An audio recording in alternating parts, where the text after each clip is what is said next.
Okay, I'd like to talk real quick about Objective 1C. This isn't really touched on in any of the other resources, so I wanted to fill in this gap. Objective 1C says, identify the ions into which an ionic compound will dissociate when dissolved in solution.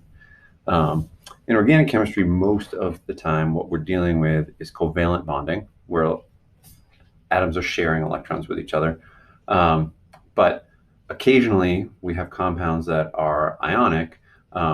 Usually, they consist of some small positive ions and then a bunch of nonmetal atoms that are bonded together into a whole unit that makes an ion that we call a polyatomic ion. So let me take a step back. When we talk about ionic bonding,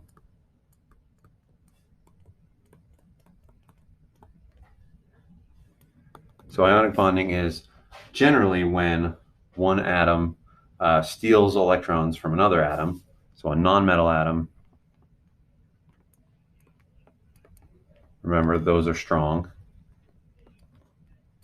steals electrons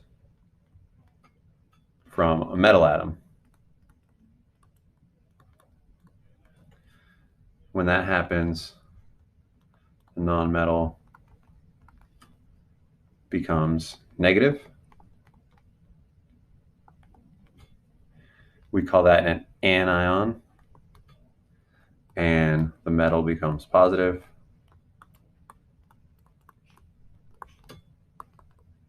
We call that a cation. Okay, so the classic example of this would be sodium chloride. Sodium's got one valence electron. Chlorine has 7. Chlorine is much, much stronger than sodium. So when chlorine comes along, that electron basically gets transferred. And so this becomes Na plus and Cl minus. And those two, because they're oppositely charged, those are going to be attracted. They'll stick together.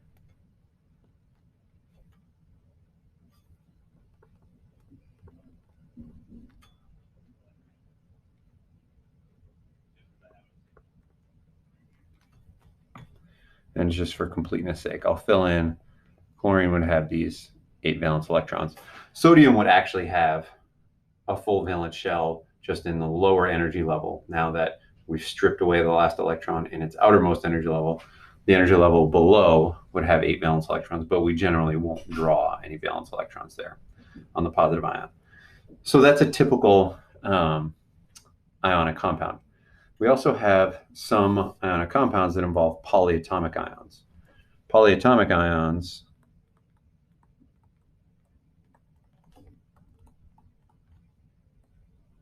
if you break down the name, poly usually means many.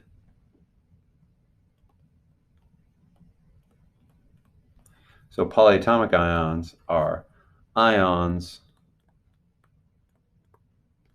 made of multiple atoms.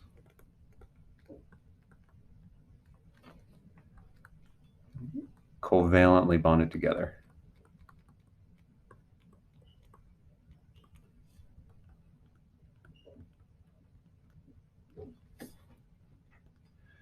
So an example that you might think of here would be NaOH.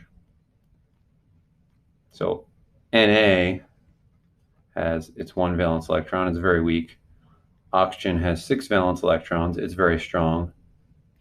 Hydrogen has 1 valence electron. Remember, hydrogen's a special case. Hydrogen only has that 1 electron, and it only really needs to get to 2. So what happens when you have polyatomic ions is you get a combination of stealing and sharing. So oxygen and hydrogen are both nonmetals, so they'll share these 2 electrons. But sodium is still very weak, oxygen is still very strong, so oxygen can still steal that electron. So you get a combination of stealing and sharing. So what this becomes is an Na plus ion, like we saw before, but now over here we have a negative ion made of 2 atoms bonded together. or a polyatomic ion. Okay, so you have some stealing, some sharing. Now the thing is, when you dissolve ionic compounds in water, generally the two ions will separate from each other. Whether they're dissolved in water or some other polar solvent. In organic chemistry, it's often some other solvent. But what will happen when you dissolve them is they separate in solution. So even though they're stuck together in the solid, once you dissolve them, they separate. And we're usually only focused on the negative ion, or the part that's many atoms. This single atom of sodium plus usually is not going to be involved in our reactions. So the principle is ionic compounds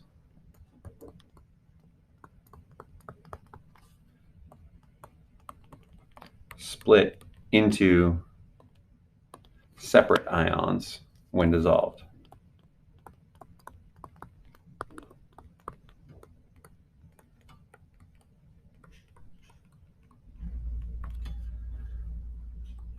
So NaCl, if it's solid, they're stuck together.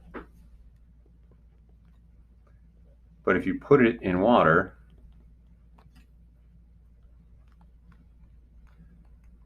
and it dissolves,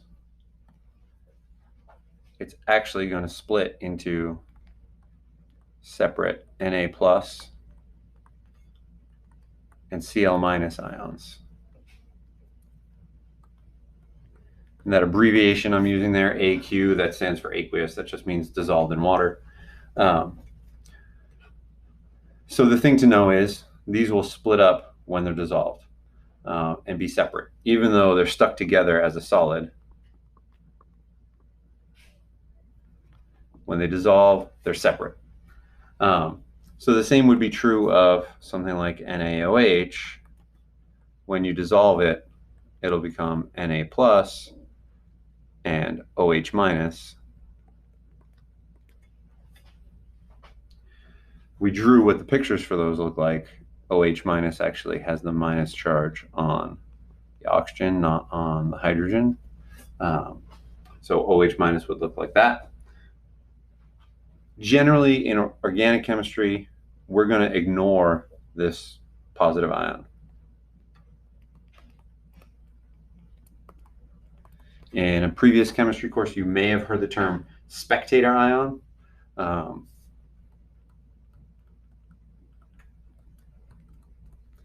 spectator ion is an ion that just doesn't take part in reaction. It just floats around in the solution. Okay, so the bottom line is when you see in organic chemistry, we're really only dealing with a few elements, but when you see one of these elements, lithium, sodium, or potassium, those are just going to make a positive ion, and that positive ion is generally going to separate from the rest of the compound, and we'll focus on the rest of the compound instead. So as another example, something we might deal with would be NaBH4. This is a commonly used reagent in organic chemistry. NaBH4, when it dissolves in water, is going to make Na plus and BH4 minus.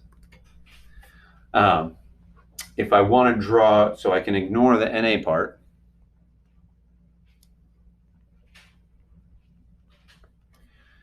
And if I want to draw the structure for BH4 minus, I need to account for that minus charge.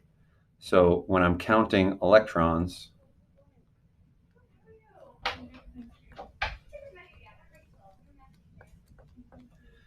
this means there's one extra.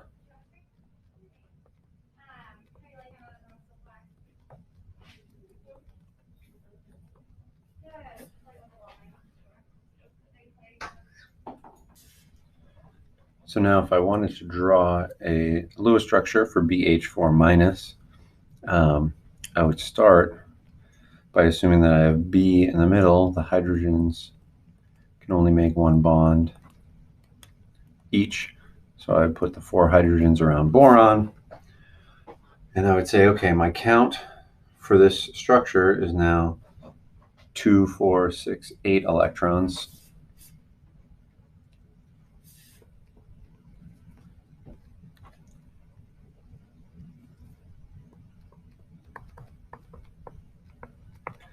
And then if I want to check how many I should have, I would look up boron. Boron may be an element you're not used to dealing with, but boron's got 3 valence electrons, and then there's 4 hydrogens, and then I would add my 1 extra. So 8. So this structure has the right number of electrons. And I can also tell that by looking and seeing that boron normally has 3 valence electrons. In this structure, it has 4, so it would have a negative formal charge.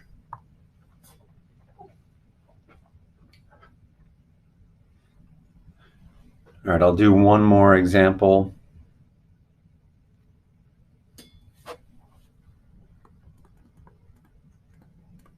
With one of these metal ions, and then I'll show you a different kind of example that we might see in organic chemistry. But one more example would be something like KSCN. So with KSCN, I'm going to imagine that splits up into K plus. Remember, K is another one of those metals from that first group of the periodic table. So that's going to lose 1 valence electron, become +1. So the SCN must have a negative charge. Okay.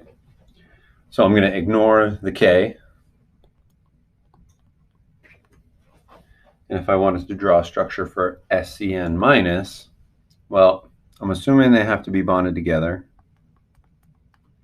And I'm thinking, all right, carbon usually likes to make 4 bonds. So I need to make some extra bonds to the carbon.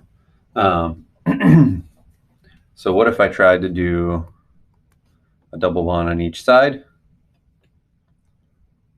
That would leave space for 2 lone pairs on sulfur, 2 lone pairs on nitrogen. And if I did that, then I would end up, for formal charges, looking at sulfur, normally has 6 valence electrons. In this structure, it has 6 valence electrons, so it's neutral. Carbon normally has 4 valence electrons. In this structure, it has 4 valence electrons, so it's neutral. And nitrogen normally has 5 valence electrons. In this structure, it owns 1, 2, 3, 4, 5, 6.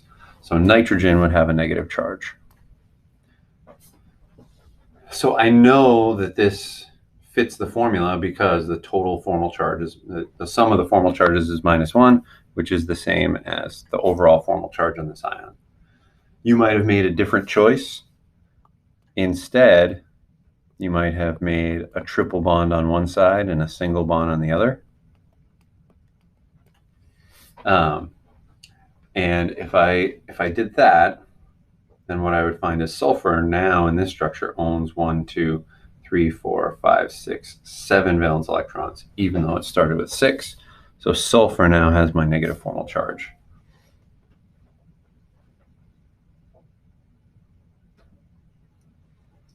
All right, so those are the examples that you're going to see in Skill Builder 1. Are examples where you have one of these metal ions that you need to split off.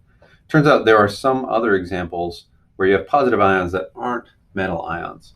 And the positive ions that, most common kind of positive ions that you'll see that aren't metal ions will be positive ions where nitrogen is bonded to 4 things.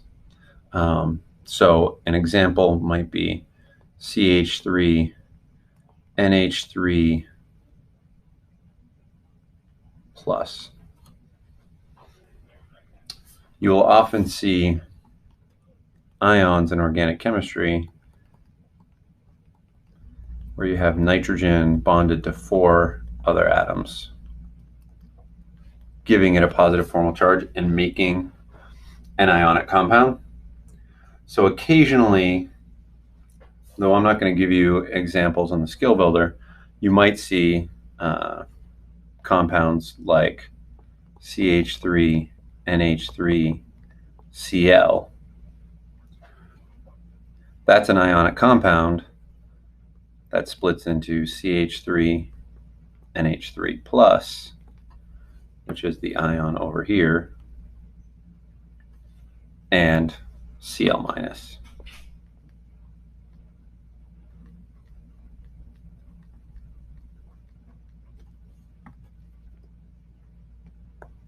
So these compounds with just a K plus or an Na plus or Li plus, one of those metal ions in them, aren't the only cases where you'll see ionic compounds in organic chemistry, but